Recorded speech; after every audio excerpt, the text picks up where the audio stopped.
नमस्कार, welcome to Korea 247। मैं हूं प्रशांत धवन। नाउ रिसेंटली पाकिस्तान को बुरी तरीके से ह्यूमिलेट किया गया है इंटरनेशनल मॉनेटरी फंड द्वारा। ओपनली आईएमएफ ने यह कहा है कि हम आप पर 11 शर्तें और लगाते हैं लोन के लिए, और साथ ही साथ बड़ी वार्निंग ये दे दी कि अगर फिर से भारत के साथ कुछ वॉर हो गई, कुछ कॉन्फ्लिक्ट हो गई, फिर से भारत के साथ टेंशन्स उठ गई, तो आपका बेल आउट पैकेज आ जाएगा खतरे में। उस केस में पाकिस्तान कैसे अपने लोन चुकाएगा, नो वन नोस। पाकिस्तान की लिटरल इकोनॉमिक हालत उस केस में बहुत ज़्यादा खराब हो सकती है। क्योंकि एक बात नोट करने वाली यह है, इंडिया पाकिस्तान के बीच में 4 दिन की कॉन्फ्लिक्ट हुई। उसके खत्म होने के बाद हम देखते हैं भारत के विदेशी मुद्रा भंडार आज के समय रिकॉर्ड हाई पर हैं। 690 बिलियन डॉलर को भी क्रॉस कर चुके हैं। और मैं सरप्राइज नहीं होऊंगा जिस तरीके से भारत के फॉरेन एक्सचेंज रिजर्व्स बढ़ रहे हैं।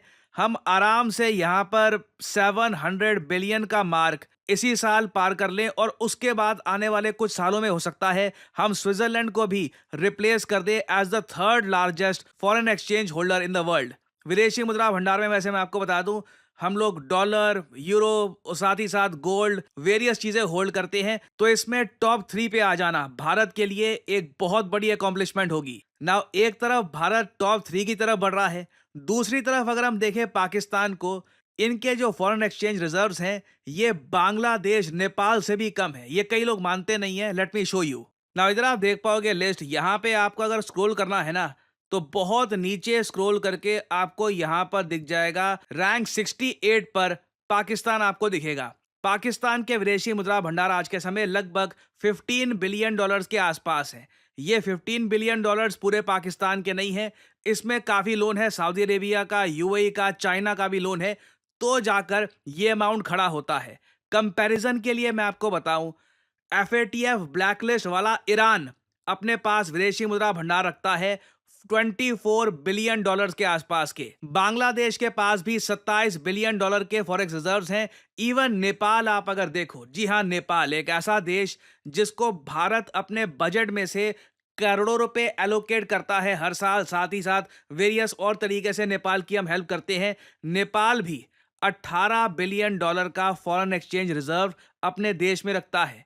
आप इमेजिन करके देखिए, पाकिस्तान उससे भी नीचे है। और याद रखिएगा, नेपाल को ना बहुत ज्यादा कर्जों के इंटरेस्ट पेमेंट नहीं करनी, जबकि पाकिस्तान को अगले फाइनेंशियल ईयर में 19 बिलियन डॉलर से भी ज्यादा की पेमेंट करनी है। बहुत टाइम पहले की वीडियो में बताया था आपको कि 2026 साल पाकिस्तान के लिए बहुत ही ज्यादा कष्टकारी होने वाला है लोन के मामले में, क्योंकि ये सऊदी अरेबिया, चाइना, हर जगह से लोन रोल ओवर करके हाथ पैर जोड़कर अपने सारे ऑप्शंस काफी हद तक एग्जॉस्ट कर चुके हैं।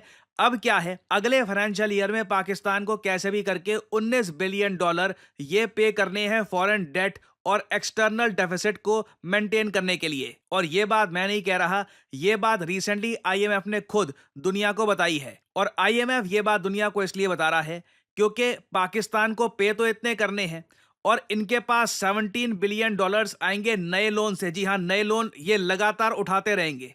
जो अभी ये करंट इनके पास फॉरेन एक्सचेंज रिजर्व है, ये दिखाकर नए लोन उठाएंगे, कुछ पुराने डेट का रोल ओवर हो जाएगा, वो सब मिलाकर पाकिस्तान के पास 17 बिलियन डॉलर के आसपास आएंगे।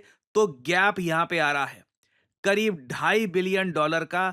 अगर ये 2.5 बिलियन डॉलर का गैप कंप्लीट नहीं हुआ तो पाकिस्तान को बहुत ज्यादा प्रॉब्लम आ जाएगी। ये कंट्री डिफॉल्ट कर सकता है।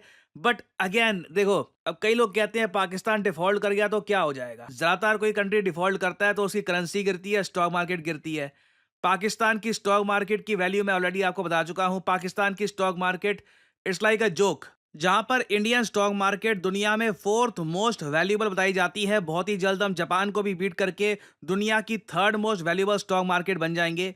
पाकिस्तान को आप अगर देखो तो it is nowhere to be seen. Pakistan की स्टॉक मार्केट की वैल्यू नेपाल से भी कम है। मैं पॉइंट्स का नहीं कह रहा कि यहाँ पे जी इनकी स्टॉक मार्केट 32,000 पे, 80,000 पे है, दैट डजंट मैटर। उसके पीछे पैसा कितना लगा है, उन पॉइंट्स की वैल्यू क्या है, आप सोच कर देखिए। नेपाल पाकिस्तान से आगे है, तो इन लोगों के पास जेन्युइनली खोने को कुछ इतना है नहीं। कोई अगर मान लीजिए पढ़ा लिखा देश होता तो वो समझता कि अब होना क्या है, इन्फ्लेशन बहुत ज़्यादा बढ़ जाएगी, रुपी लगातार क्रैश कर जाएगा पाकिस्तान का, लोग सड़कों पे आते प्रोटेस्ट करते, मगर पाकिस्तान में ये सब चीज़ें काफ़ी हद तक हो चुकी है रिसेंटली। कुछ इतना यहाँ पे हुआ नहीं, इनकी आर्मी का टाइट कंट्रोल रहता है हर जगह। और अब तो इनकी आर्मी ने हर जगह वो भी लगा दिए हैं बोर्ड, साइन बोर्ड्स, कि हमने इंडिया से बचा लिया है पाकिस्तान को, तो अब पाकिस्तान की जनता को झेलना पड़ेगा हमको आने वाले 50-60 साल तक। तो वहाँ पर मुझे लगता नहीं है कुछ गुंजाइश है कुछ यहाँ पे प्रोटेस्ट होने हैं। बट फिर भी पाकिस्तान जब डिफ़ॉल्ट करेगा, मतलब कि पाकिस्तान जब खड़ा होकर कह देगा कि इस साल हम इस लोन की पेमेंट नहीं कर पाएंगे, हिसाब नहीं बैठ रहा, जितना पैसा चाहिए था उतना नहीं आ रहा, आईएमएफ से उम्मीद थी वो पैसा नहीं आ रहा हमको, अगर वो हो गया ना, that will cause chaos in Pakistan. Suddenly आप देखोगे थोड़ा बहुत जो इनके जो बड़े शहर हैं, लाहौर वगैरह, वहां पर जो थोड़ी बहुत इकोनॉमिक प्रॉस्पेरिटी है वो भी डिस्ट्रॉय होनी स्टार्ट हो जाएगी उस केस में। और इसीलिए आईएमएफ की एक एक स्टेटमेंट को दुनिया प्रॉपरली देखती है। एक बार को आप सोच सकते हो, यहाँ पे जो आईएमएफ का यहाँ पे टोटल जो ये लोन है, ये 2.4 बिलियन डॉलर के आसपास का है। इतना तो रोज सुनने में आता है कि हमारे यहाँ किसी कंपनी में इतने का निवेश हो गया, कोई कंपनी उड़ गई, कुछ इतना ये कोई अमाउंट थोड़ी ना होता है जिसको लेकर चर्चा होती है। बट पाकिस्तान के केस में जैसे मैंने आपको बताया, मामला 17-19 का है, पेमेंट करनी है 19 की, हाथ में घूम फिर के 16-17 के आसपास है। आईएमएफ अगर मुकर गया तो पाकिस्तान को इस बार बचाने के लिए कोई आएगा नहीं, क्योंकि चाइना ने ऑलरेडी जो ऑप्शंस चाइना दे सकता था पाकिस्तान को वो सब दे चुके हैं। और आपने नोट किया होगा अब चाइना भी उतनी उदारता से लोन नहीं बांट रहा, चाहे बांग्लादेश का केस हो, किसी और कंट्री का केस हो, तो घूम फिर के इनडायरेक्ट तरीके से यूएसए ही पाकिस्तान को बचा सकता है। जी हाँ, आईएमएफ आज भी इनडायरेक्टली यूएस ही कंट्रोल करता है, और अगर कोई देश पाकिस्तान को बचाएगा इस केस में तो वो यूएस होगा। कई थिंकर्स हैं, जियोपॉलिटिकल एनालिस्ट हैं, वो यूएसए की आलोचना भी कर रहे हैं कि क्यों पाकिस्तान को बचाने की बात की जा रही है। फॉर एग्जांपल इधर आप देख पाओगे, US military strategist Michael rouble ने रिसेंटली ये कहा है कि ट्रंप एडमिनिस्ट्रेशन को ब्लॉक करना चाहिए आईएमएफ को, कि ये पैसा क्यों दे रहे हैं, पाकिस्तान को डिफॉल्ट होने दो एक बार को। बट यूएसए का एक लॉन्ग टर्म इंटरेस्ट है पाकिस्तान को जिंदा रखने में, वो भी मानते हैं कि जियोपॉलिटिकली पाकिस्तान का सर्वाइव करना इनके लिए काफी इंपॉर्टेंट है। बट ऑफ कोर्स एक कंट्रोल्ड पाकिस्तान, जहां पे इमरान खान चुपचाप जेल में सड़ रहा हो, वो वाला पाकिस्तान यूएस को काफी हद तक भाता है। और आप अगर पाकिस्तान की जनरल पब्लिक से पूछोगे ना, तो वो भी बहुत ज्यादा फ्रस्ट्रेटेड फील करते हैं कि इनके देश का ये 25वां 25th आईएमएफ प्रोग्राम होगा। हर बार आईएमएफ देखो बेल आउट तो कर देता है पाकिस्तान को। अगेन ये जो पोस्ट है इस टाइप की, ये प्रो इमरान खान लोग कह रहे हैं यहाँ पर कि आईएमएफ इस तरीके से पाकिस्तान को बचा तो देता है। पिछले आप अगर 25 सालों में देखो तो 10 बार आईएमएफ ने कहीं ना कहीं पाकिस्तान को 1 बिलियन, 4 बिलियन, 5 बिलियन ऐसे करके बहुत सारा अमाउंट दिया है। मगर उसके बदले में जो आईएमएफ की शर्तें हैं, ये पाकिस्तान की जनता की कमर तोड़ देती हैं। अब जैसे इस बार जो पाकिस्तान का बजट होगा ना, आईएमएफ ने कह दिया है कि जो हमारी शर्तें होंगी उस हिसाब से तुम अपना बजट बनाओगे। तो पाकिस्तान देखो एक सॉवरेन इंडिपेंडेंट कंट्री है भी नहीं, जो देश खुद का बजट भी नहीं बना सकता। वो बजट बेसिकली अमेरिकन इकोनॉमिस्ट जो घूम फिर के आईएमएफ का लोगो लगाकर काम कर रहे होंगे वो बताते हैं।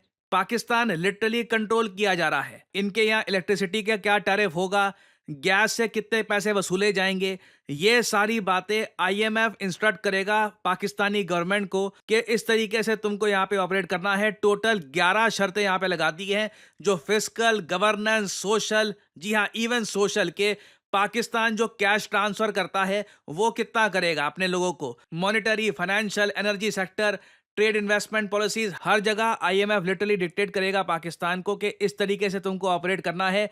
नहीं किया तो हम अपना लोन तुमको नहीं देंगे। और आईएमएफ को अच्छे से पता है कि पाकिस्तान इस बार बहुत बुरा फंसा हुआ है, अगर इनको लोन नहीं मिला तो पाकिस्तान डिफॉल्ट कर जाएगा। बट अगेन देखो, मुझे पता है वो दिन आएगा, मुझे अच्छे से पता है कि एक दिन बड़ी न्यूज आएगी, लिखा होगा पाकिस्तान डिफॉल्ट कर गया, इनका जो रुपी है ये और ज्यादा इसकी वैल्यू गिर जाएगी। पाकिस्तान में जो इनके बड़े शहर हैं वहां पर पेट्रोल पंप के आगे लाइन लगी होगी, हो सकता है इलेक्ट्रिसिटी चली जाए कई दिनों के लिए यहाँ पर, और ओवरऑल कंट्री काफी प्रॉब्लम में होगा। बट पाकिस्तान की जियोपॉलिटिकल इंपॉर्टेंस चाइना, यूएस के लिए इतनी है कि ये लोग फिर भी इसको जिंदा रखेंगे कहीं ना कहीं से, दे विल मेक श्योर के सर्वाइव करता रहे। हाँ, बट पाकिस्तान के लोगों के लिए life will become hello. Poverty बढ़ती रहेगी यहाँ पर, मिडिल क्लास जो भी थोड़ी बहुत यहाँ पे है उसकी जेब से पैसा निकलता रहेगा, और घूम फिर के यही होगा कि यहाँ पर जो रेडिकल जो सोच वाले ये लोग हैं, हाफिज सईद, मौलाना मसूद अजहर वगैरह, इनके यहाँ लाइन और लग जाएगी नौजवानों की कि हमको जी आप संभालो और तो कुछ लाइफ में कुछ कर नहीं पा रहे। सो एक विशेष सर्कल है यहाँ पर पाकिस्तान के लिए, और इंडिया के पास अगेन एक अपॉर्चुनिटी है। हम लोग अगर चाहें तो ऐसे टाइम में पाकिस्तान को खड़का सकते हैं, और लग रहा है कि हम खड़का भी देंगे। हमने बार बार ये कहा है ऑपरेशन सिंदूर खत्म नहीं हुआ, ऑपरेशन सिंदूर खत्म नहीं हुआ, अभी हम कुछ कर सकते हैं। हमने अगर पाकिस्तान को फिर से मिलिटरीली एंगेज करवा दिया और इनका ये आईएमएफ का पैकेज ये नहीं हो पाया, उस केस में बिल्कुल जो पाकिस्तान के डिफॉल्ट वाले दृश्य अभी थोड़े से दूर है, हो सकता है कि 1-2 साल बाद दिखे। मोदी जी हो सकता है कि 2025 के अंत में या 2026 की शुरुआत में एक डिफॉल्ट हुआ पाकिस्तान दुनिया को दिखा देंगे कि जी ये यहाँ पर हालत आज के समय हो चुकी है पाकिस्तान की। It will be a site. वो जो उस वक्त आपको दृश्य दिखेंगे पाकिस्तान के, it will be absolutely incredible. So India के पास ऑप्शन है यहाँ पर। इस ऑप्शन को हम एक्सरसाइज करते हैं या नहीं करते, ये देखना होगा। देखिए, करियर 247 मतलब जॉब अपॉर्चुनिटीज। ऑलरेडी आपने देखा होगा कि हमारे एक्सिस बैंक प्रोग्राम के अंडर कई लोगों को ऑफर लेटर प्राप्त हो चुका है एक्सिस बैंक डेप्यूटी मैनेजर की पोस्ट के लिए, और अब पहली बार करियर 247 आपके लिए लेके आया है हमारा flagship data science course with generative AI.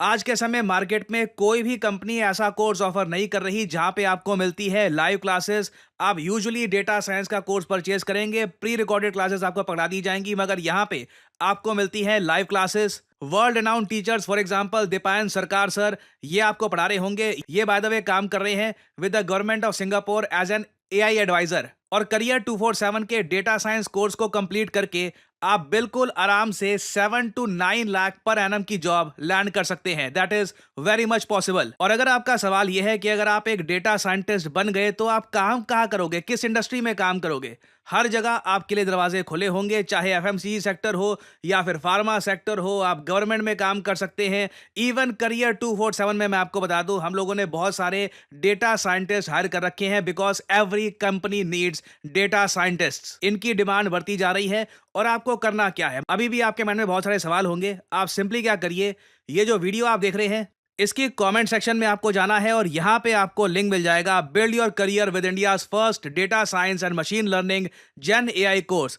इस लिंक पर करिए क्लिक। यहाँ पे आपके सामने ये पेज खुल जाएगा। यहाँ पे अपना नाम, ईमेल, फोन नंबर और ऑब्वियसली यहाँ पे कोड डालिएगा PD10, ताकि आपको डिस्काउंटेड रेट पर ये कोर्स ऑफर हो। कोड आप अगर नहीं डालेंगे तो जो भी आपको प्राइस ऑफर किया जाएगा इट विल बी एलिवेटेड। तो मैक्सिमम डिस्काउंट पाने के लिए यूज द कोड PD10। हमारी तरफ से आपको कॉल आएगा, you can ask your question. और अगर आप खुद को देखते हैं as a data scientist in the future, then you can start with career 247 data science and machine learning with generative AI course. ऐसा कोर्स आपको वैसे मार्केट में मिलेगा नहीं, विद लाइव क्लासेस और साथ में आपको वेरियस और टूल्स भी मिलेंगे। और बाय द वे, इस कोर्स से रिलेटेड और जानकारी मैं वेरियस और वीडियोस में आपको देता रहूंगा। सो अगर आप इंटरेस्टेड हैं, use the code PD10 and get in contact with the career 247 consultant. और इसी नोट के साथ यह है वीडियो का अंत। Thank you for listening and as I always say, may the gods watch over you.